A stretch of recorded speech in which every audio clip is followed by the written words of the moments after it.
दो तोप दरभंगा पहुंचा है, जिसको अभी पुलिस लाइन में रखा गया है। आगे ये कहां मूव करेगा, क्या कुछ करना है, इसको लेकर अभी कोई विस्तृत जानकारी साझा नहीं की गई है।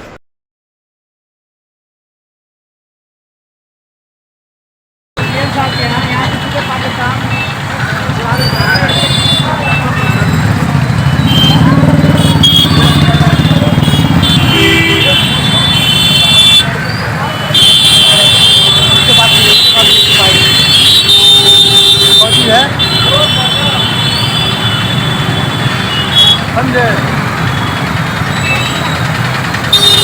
और लगता और आगे गया है।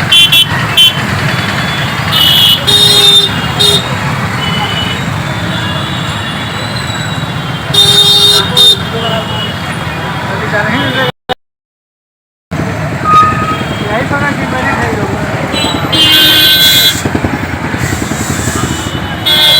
देखिए बात करते हैं क्या आ जाता है।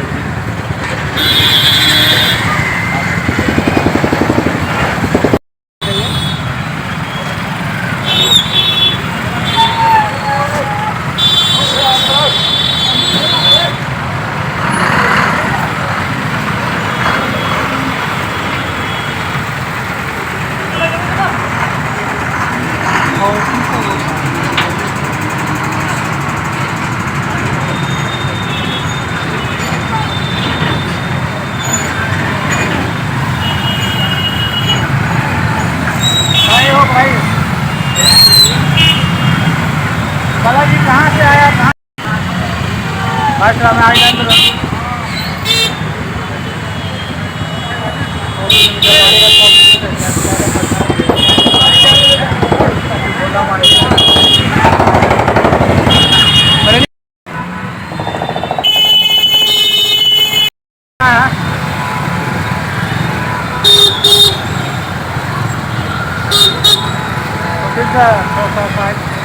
पूरा रोड जाम हो गया, क्या हुआ है?